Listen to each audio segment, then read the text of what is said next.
Bonjour, bienvenue sur Argus.fr. Aujourd'hui, le Renault Austral quitte les studios photo, il descend dans l'arène et il affronte son rival tricolore, le Citroën C5 Aircross.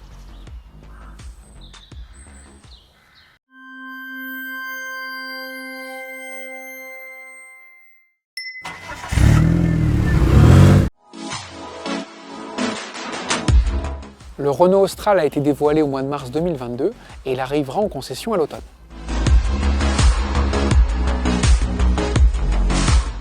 Avec l'Austral, Renault s'offre un nouveau départ et veut faire définitivement oublier le 4 jar. Donc pour ce faire, les designers ne sont pas allés avec le dos de la cuillère.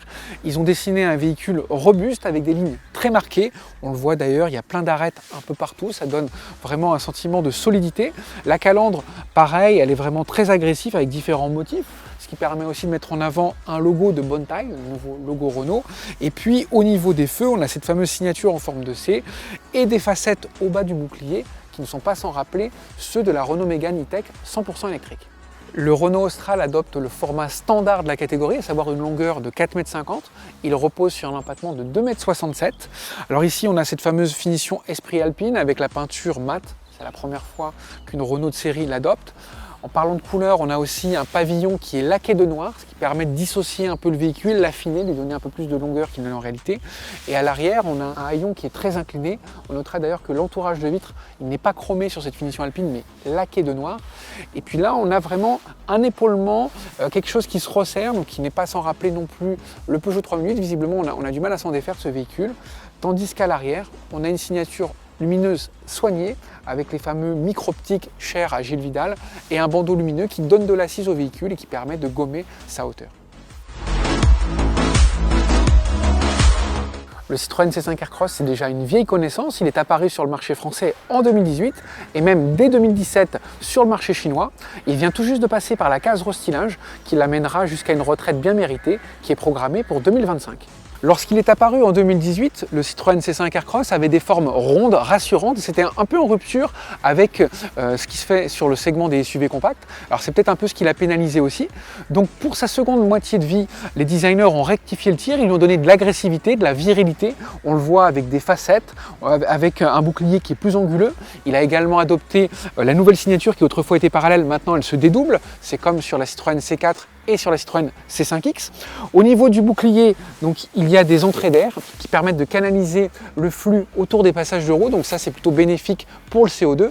Et en partie basse, on trouve un ski avec un motif qui n'est pas sans évoquer celui de son cousin technique, le Peugeot 3 minutes, dont décidément l'ombre ne cesse de planer sur la catégorie. Alors évidemment, au niveau du profil, ce restylage n'y change rien. On a toujours un format de 4,50 m qui est identique à celui du Renault Austral. Au niveau de l'empattement, 2,73 m, ça fait 6 cm de plus que celui de l'Austral. Donc là, il y aura forcément des conséquences à bord, notamment aussi avec cette poupe cubique. Mais ça, on en reparlera au niveau de l'habitabilité et de l'encombrement. Le Renault Austral a un esprit un peu coupé SUV avec un haillon plus incliné, donc qui favorise le dynamisme. C'est au détriment du volume de coffre. Comparativement au Citroën C5 Aircross, la capacité d'emport elle est comprise entre 500 et 575 litres. On notera aussi que le seuil de coffre est plutôt assez haut perché, 80 cm. Et puis il y a également une petite marche entre le seuil et le double fond. Le point positif, c'est d'avoir ici la largeur maximale à disposition, il n'y a pas de flanc droit. Et en revanche, on a une profondeur qui est moindre que celle du Citroën C5 Aircross. Au niveau de la modularité, on a les fameuses tirettes ici pour rabattre automatiquement les dossiers. Donc ça, c'est un vrai plus.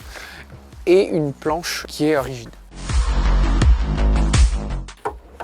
Alors sous le capot de ce Renault Austral que vous avez constaté qui s'ouvre avec des vérins, donc ça c'est plutôt une bonne chose. Il n'y a plus de motorisation diesel, c'est plus au programme. En revanche, en entrée de gamme, on a un moteur 1,2 litre à 3 cylindres TCE d'une puissance de 130 chevaux avec une technologie 48 volts. Au-dessus, on trouve un 1,3 litre TCE à 4 cylindres qui est décliné en version de 140 et 160 chevaux. Et enfin, au sommet de la gamme, on retrouve un 1,2 litre TCE à 3 cylindres qui lui est doté de la technologie hybride non rechargeable, en 160 et 200 chevaux. Il n'y a pour l'instant pas encore de version hybride rechargeable dans la gamme Austral. Pour cela, il faudra attendre 2024.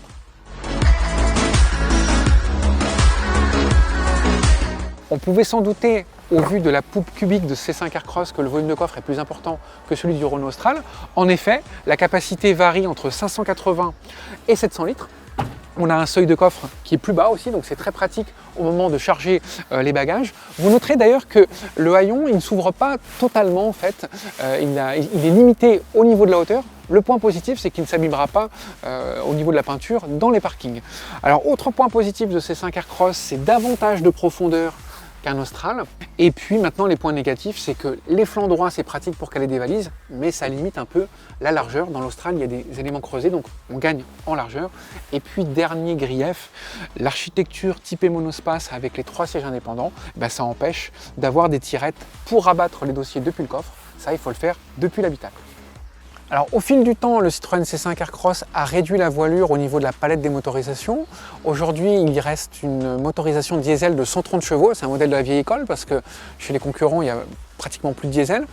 Donc 130 chevaux pour les gros rouleurs. Il y a également un moteur essence qui fait aussi 130 chevaux. Et puis la version qui est de plus en plus prisée maintenant, c'est celle que nous avons sous les yeux. C'est l'hybride rechargeable qui a un cumul de 225 chevaux sur les roues avant, dont les ventes maintenant commencent à s'approcher des 40%.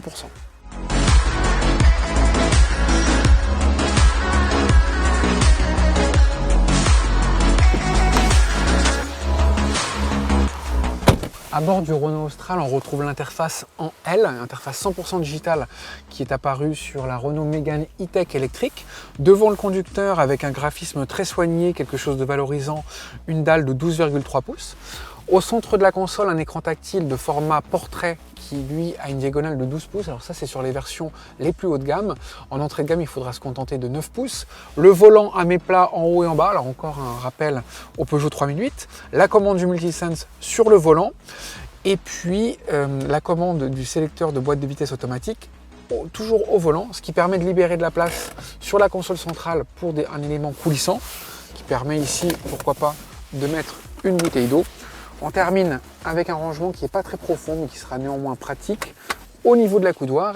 Et puis ce Renault Austral, c'est celui qui inaugure dans la gamme la finition un peu sportive, qui s'appelle Esprit Alpine.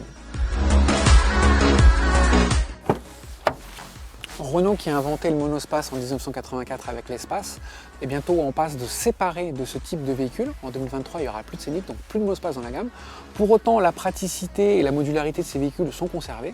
Ce sont les SUV qui reprennent le flambeau. En témoigne, à bord de l'Austral, une banquette coulissante sur 16 cm, ce qu'on retrouve également à l'étage inférieur sur le Renault Captur.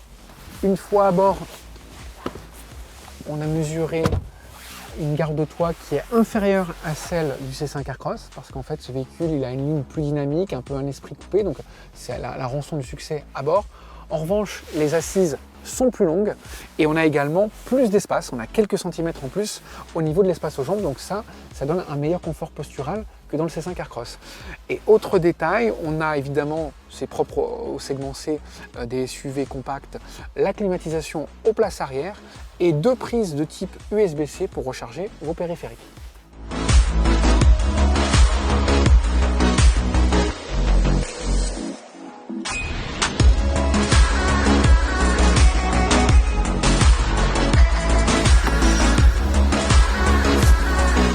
Alors qu'est-ce qui a changé à bord de ce C5 Aircross restylé? Tout simplement cette platine ici qui provient de la C4 avec les touches tactiles et surtout un écran de 10 pouces de diagonale.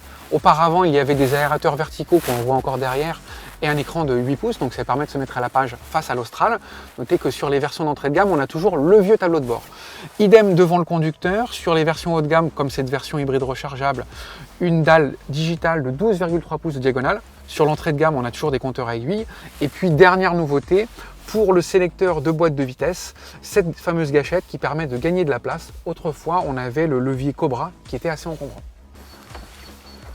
Aujourd'hui, il n'y a plus de monospace dans la gamme Citroën. Pour autant, à bord de ce SUV C5 Aircross, on en retrouve les attributs à l'arrière avec ces 3 sièges qui coulissent indépendamment, 3 sièges qui ont exactement la même largeur. Alors, comparativement au Renault Austral, ce sont des sièges dont les assises sont plus courtes, qui sont plus étroits. En revanche, la place centrale, elle reste acceptable, d'autant que chez Citroën, on a vraiment une qualité majeure, ce sont ces sièges ultra confort avec des mousses un petit peu comme des surmatelas qu'on trouve dans l'hôtellerie, des mousses qu'on retrouve également à l'avant. Au niveau de la place centrale, on a quand même, on est un petit peu gêné par l'arrière de cette console qui permet d'avoir la climatisation, d'avoir aussi une prise USB. En revanche, comme le plancher est plat, on peut quand même poser ses jambes pour le passager central. Et puis en termes de mesure, ce C5 Aircross offre un peu plus d'espace au niveau de la garde au toit qu'un Renault Austral, mais en revanche, il y a moins d'espace au niveau des jambes.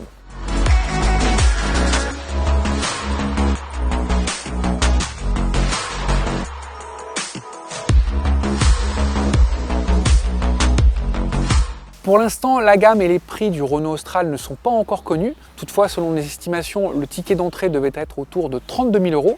Alors par la suite, l'offre s'étoffera avec une version à 7 places étirée à 4,70 m, donc un Renault Grand Austral. Et enfin, au sommet de la gamme, il y aura une version SUV coupé.